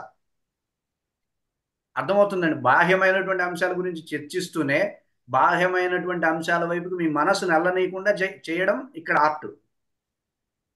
అర్థమవుతుందండి? అర్థమవుతుంది సాధన. గురూజీ. అయితే మీరు చెప్పే విషయాలు ఏవైతే ఉన్నాయో ఈ క్రియా యోగ దీని ద్వారా మేము పూర్తి స్థాయి వాటి యొక్క ఫలితాలు పొందడానికి మీ దగ్గర మేము ఏ విధంగా నేర్చుకోవాలి, ఎటువంటి లక్షణాలు ఉంటే ఇది మాకు తొందరగా ప్రయోజనాన్ని ఫలితాన్ని ఇచ్చేటట్టు ఉంటుంది, ఏ విధంగా ఉండాలి? అవును, అవును. మనసు మళ్ళీ వాటి మీదకి వెళ్ళనీయకూడదు. వెళ్ళకుండానే సాధనతో వాటన్నిటిని సాధించుకుంటూ ఆకర్షించగలిగేటటువంటి వ్యవస్థల్ని మీకు పరిచయం చేస్తాం. అర్థమవుతుందండి? సరే గురూజీ. ఇది భక్తిపరమైనటువంటి చర్చ కార్యక్రమాలు కావు, ఇది రియాలిటీ. మనం సాధన చేయాలి ఇక్కడ నుండి. అంటే అర్థం. భక్తి పరంగా అంటే ఎందుకు అడిగానంటే గురూజీ, అంటే క్రియోగ అంటే ఆ పరమాంశ గురించి చెప్పేటప్పుడు అంటే ఆధ్యాత్మిక కూడా ఉండేది కాబట్టి మీకు ఆ విధంగా డౌట్ వచ్చి మీకు అడిగాను. మీరు ఒక విషయం చెప్తానండి, చాలా మంది క్రియాయోగ గురువులు వాళ్ళ వ్యక్తిగత అభిప్రాయాలు చెప్పుకుంటారు. ఇప్పుడు ఆయన భక్తుడు అనుకోండి, భక్తిపరంగా క్రియాయోగాన్ని తీసుకెళ్తాడు. అర్థమవుతుంది? కానీ నేను ఒక నియమం పెట్టుకున్నా, చిద్గురు గీత మొదలు పెట్టేటప్పుడే నేను ఒక నియమం పెట్టుకున్నా, నా వ్యక్తిగత అభిప్రాయాలు కానీ నా వ్యక్తిగతమైనటువంటి అంశాలు కానీ సైన్స్లోకి రాకూడదు. నాకు అవును గురూజీ. ఉండొచ్చు, కానీ అది నేను చెప్పే శాస్త్రాన్ని, చెప్పే విధానాన్ని ప్రభావితం చేయకూడదు. అర్థమవుతుందండి? మీకు ప్యూర్ ఇవ్వాలి, ప్యూర్ సైన్స్ని ఇవ్వాలి. ఆ తర్వాత మీరు భక్తిగా వాడుకోవచ్చు, మీ ఇష్టం అనమాట, అది మీ ఇష్టం. అర్థమవుతుందండి? నా నుండి మీకు వచ్చేటటువంటి సబ్జెక్ట్కి ఏ విధమైనటువంటి వ్యక్తిగత అభిప్రాయాలు కానీ, నా వ్యక్తిగత అభిప్రాయాలు కానీ, నా అనుభవాలు కానీ ఏ విధంగానో వాటి చేత ప్రేరేపింపబడుతూ సబ్జెక్టు రాదు. అర్థమైందా? అర్థమైంది మిగతా గురూజీ. వాళ్ళు అలా చేసి ఉండకపోవచ్చు, వాళ్ళ వాళ్ళ వ్యక్తిగతమైనటువంటి అంశాలు చాలా వరకు చెప్పుకొచ్చారు. వివేకానందుడు అలానే చెప్పాడు. అలాగే పెద్ద పెద్ద గురువులందరూ వాళ్ళ వాళ్ళ వ్యక్తిగత అంశాలతో ఈ సైన్స్ని డెవలప్ చేసి చెప్పిన వ్యవస్థలు ఉన్నాయి. అర్థమవుతుంది? రామకృష్ణ పరమహంస గారు కూడా ఆయన పరమ భక్తుడు కాబట్టి భక్తి పరంగానే క్రియాయోగాన్ని అందించాడు ఆయన. అర్థమవుతుందండి? అవునండి. అర్థమైంది. నేను అలా చేయను అని చెప్తున్నా. మీరు భక్తి మీకుంటే భక్తి పరంగా మీరు తీసుకోవచ్చు, కానీ భక్తి అనే అంశాన్ని చేత ప్రభావితం అవుతూ నేను క్రియాయోగం మీకు అందించను. సైన్స్ లాగా చెప్తా. సైన్స్కి ఏమన్నా ఉంటుందా? సైన్స్కి సెంటిమెంట్స్. ఏమీ ఉండవు గురూజీ. సైన్స్కి సెంటిమెంట్స్ ఉండవు. సెంటిమెంట్స్ ఇవేమి ఉండవు. ఒపీనియన్స్ అవి ఏమి ఉండవు. సైన్స్ ఎప్పుడు కూడా సైన్స్ లాగానే ఉంటుంది. అలానే మీకు అందించే ప్రయత్నం చేస్తాం అంతే. అర్థమైందా? తర్వాత మీరు తీసుకున్న తర్వాత మీరు భక్తి పరంగా తీసుకోవచ్చు, మీ ఇష్టం. ఆధ్యాత్మిక పరంగా తీసుకోవచ్చు, లౌకిక పరంగా తీసుకోవచ్చు, అది మీ చాయిస్. ఓకేనా? ఓకే గురూజీ. మీకు ఎప్పుడు సందేహాలు వచ్చినా చక్కగా ఇట్లా అడగచ్చు. మనం క్లాసులు ఇంకా స్టార్ట్ చేస్తాము. కంటిన్యూగా ఉంటాయి, కంటిన్యూ సెషన్స్ ఉంటాయి. మీకు ప్రాక్టికల్ వీడియోస్ కూడా యాప్లో అప్లోడ్ చేస్తాము. ప్రాక్టికల్గా మీకు ఎప్పటికప్పుడు ప్రాక్టీస్ చేసుకోవడానికి వీలుగా బ్యాచ్ ఒకటి క్రియేట్ చేసి ఇవన్నీ వర్క్స్ ఉంటాయి. సో మీకు ఎప్పుడైనా సరే ఫోన్ చేసి అడగచ్చు, ఇబ్బంది ఏం లేదు. ఒకవేళ వరుసగా క్లాసులు జరుగుతున్నాయి, మీకు బాగా డౌట్ వచ్చింది వెనక, నేను చెప్పేది ఏంటంటే కోర్సు జరుగుతున్న సమయంలో మీరు నన్ను ఎంత ఉపయోగించుకోవాలో అంత ఉపయోగించుకోండి. అర్థమవుతుందండి? మొహమాట పడద్దు. మీరు అందరు గురుదక్షిణలు ఇచ్చి కూర్చున్నారు కదా, మొహమాటాలు పడద్దు. గురూజీ టైం ఉండదేమో, గురూజీకి బిజీ ఉంటుందేమో అలా అనుకున్న ఫోన్లు చేయరు. అర్థం, మీ స్వార్థం చూపించండి. సాధకుడికి స్వార్థం ఉండాలి. అలా ఉండద్దా, ఉండకూడదా? గురువు గారు సాధకుడు ఎప్పుడు కూడా తన గురించి ఆలోచిస్తాడు. నేను ఎలా ఎదగాలి, నేను ఎలా ముందుకెళ్ళాలి, నేను ఎలా సాధించుకోవాలి, అదొక్కటే ఉండాలి సాధకుడికి. గురువు గారు బిజీ. గురువు గారు గురువు గారు నాకు ఎనర్జీ సెంటర్ టెడ్ అని చెప్పారు. దానికి ఏ సెంటర్స్ చెప్పలేదు నాకు. చెప్తాను అన్ని. మీరు అది పర్సనల్ గా ఫోన్ చేశాడు. ఆహా, మీ ఎనర్జీస్ కి నేను పర్సనల్ సంబంధించి సెషన్ అయ్యింది. పర్సనల్ సెషన్ అయిపోయింది నాకు, కానీ చెప్పలేదు. 10 అనే చెప్పారు. మరి మీరు చెప్పేటప్పుడు రాసుకోవాలి కదా నాదేంటి. అదేనండి. అవన్నీ పర్సనల్ సెషన్ లో కాన్సెప్ట్స్ అన్ని నాకు ఫోన్ చేయండి. రివీల్ చేయకూడదు. ఓకేనా? నాకు ఫోన్ చేయండి. ఇప్పుడు పర్సనల్ సెషన్లో నాకు ఈ నెంబర్ చెప్పారండి, ఈ నెంబర్ ఎందుకు చెప్పారు, ఎలా చెప్పారు, ఇవన్నీ నన్ను పర్సనల్ సెషన్లో అడగచ్చు. మీకు అవన్నీ వస్తాయి, సబ్జెక్ట్స్లోనే వస్తాయి మీకు. అర్థమవుతుందండి? అప్పుడు ఏమవుతుందంటే మనం పర్సనల్గా వెళ్తాం. గ్రూప్ సెషన్ కదా ఇది, అందరికీ ఉపయోగపడే సబ్జెక్ట్సే చెప్పుకోవాలి మనం. ఓకేనా? సో మీ పర్సనల్ సెషన్లో చెప్పినవి ఏవి కూడా మీరు పర్సనల్గా ఫోన్ చేసి అడగండి. గ్రూప్ సెషన్లో చెప్తున్నవి చక్కగా మీరు అక్కడికక్కడ డౌట్స్ వస్తే అడగండి. ఇట్లా ఉంటుంది మన ప్రోగ్రామ్ మొత్తం, ఇలా ఉంటుంది. ఇవన్నీ కూడా పూర్తి ప్రమాణాలతో, శాస్త్రీయమైనటువంటి ప్రమాణాలతో మీరు ప్రాక్టికల్గా వర్కౌట్ చేసే విధంగా ఆచరణాత్మకత ఉండేలాగా ప్రతిదీ ప్రమాణాలతో, రుజువులతో, నా అనుభవంతో, నేను కూడా వాటిని ప్రాక్టీస్ చేసి పాజిటివ్ రిజల్ట్స్ పొందినటువంటి అనుభవంతో మీకు అందించడం జరుగుతుంది. మీకు ఎక్కడ ఏ డౌట్ వచ్చినా నిరభ్యంతరంగా అడగచ్చు. మీరు నన్ను ఉపయోగించుకోవాలి అంతే. ఫోన్ చేయండి, మంచిగా డౌట్స్ అడగండి, పాజిటివ్ వేలో డౌట్స్ అడగండి, అన్ని తెలుసుకోండి. పర్ఫెక్ట్గా ఈ ప్రోగ్రామ్ని ఉపయోగించుకోవాలి. అర్థమవుతుందండి? మీరు వేరేవేవో పెట్టేసుకొని నాకు సరిగ్గా మెసేజ్లు చేయకుండా, ఫోన్స్ చేయకుండా, నాకేం అర్థం కాలేదు అంటే నేనేం చేయగలను? అవునా కదా? నేను ఎంతవరకు కష్టపడి చెప్పగలను అంతవరకు కష్టపడతాను. తీసుకోవడం అనే విషయంలో కూడా మీరు అంత సీరియస్గా ఉండాలి. అడగండి. మిమ్మల్ని ఎక్కడ మీరు ఫోన్ చేస్తే ఎత్తకుండా ఉండడం కానీ, మీరు మెసేజ్ చేస్తే రిప్లై ఇవ్వకుండా ఉండడం కానీ నేను చెయ్యను. అర్థం, దాటేసే ప్రయత్నం అస్సలు చేయను. మీకు అందించడం కోసమే కూర్చున్నా. పూర్తి స్థాయిలో అందించేదాకా వదలను నేను. ఓకేనా? అంత కమిట్ అయి నేను ఉన్నప్పుడు మీరు కూడా అంత కమిట్మెంట్తో మీరు ఫోన్స్ చేయండి, విపరీతంగా ఫోన్స్ చేయండి. ఇబ్బంది లేదు. రోజుకి 30 ఫోన్లు చేసినా నేనేమనుకోను. మీ అర్హత అది, మీ హక్కు అది. అర్థమవుతుందండి? అక్కడ మొహమాట పడుతుంటారు నన్ను ప్రశ్నించడానికి, ఫోన్ చేయడానికి, నాతో మాట్లాడడానికి మొహమాట పడుతూ ఉంటే నేను మాత్రం ఏం చేయగలుగుతాను? అర్థమవుతుందండి? సార్ ఈవినింగ్ ఉందా సార్? ఈవినింగ్ ఉండదు. నేను మీకు అన్ని డీటెయిల్స్ చెప్తాను. ఓకేనా? Okay okay. చక్కగా ఫోన్స్ చేయండి, ఏం ఇబ్బంది ఏం లేదు. ఫోన్స్ చేయండి. ఏదైనా సరే చక్కగా డౌట్స్ అడిగి సాధన పెట్టుకోండి. మిగతా వీడియో రికార్డింగ్స్ కానీ ఇవన్నీ మనం వర్కౌట్స్ చేస్తూ అప్లోడ్ చేస్తూ ఉంటాం. ఓకేనా? గురుగారు ఫ్యామిలీతో కూడా క్లాస్ వినొచ్చా అండి? వైఫ్ అండ్ వినొచ్చు. హస్బెండ్ చక్కగా నిరభ్యంతరంగా వినొచ్చు, ఏ ఇబ్బంది లేదు. మీరు పర్సనల్ది అది పే చేసి వాళ్ళ పర్సనల్ క్లాస్ ₹1000 పే చేసి అది తెలుసుకోవచ్చు అండి వాళ్ళు. తెలుసుకోవచ్చు, తెలుసుకుని మిగతా క్లాస్ ఇద్దరు కంటిన్యూ అవ్వచ్చు. చేయొచ్చు, ఇబ్బంది ఏం లేదు. అలాగే. షట్చక్ర సాధన ఒకటి, అలాగే క్రియాయోగ ప్రోగ్రామ్స్ ఒకటి, చక్కగా మీరు గ్రూప్ సెషన్స్ కాబట్టి మీ ఫ్యామిలీతో కూర్చొని వినొచ్చు, ఇబ్బంది లేదు. లా ఆఫ్ అట్రాక్షన్ మళ్ళీ వేరు ఉంటుంది. ఆహా, ఓకే అండి. అందరికీ ధన్యవాదాలు. మీకు అన్ని వివరాలు వచ్చేస్తాయి, వాట్సాప్కి వస్తాయి. అందరికీ ధన్యవాదాలండి. ఓం తత్ సత్. ఓకే. ఓకే.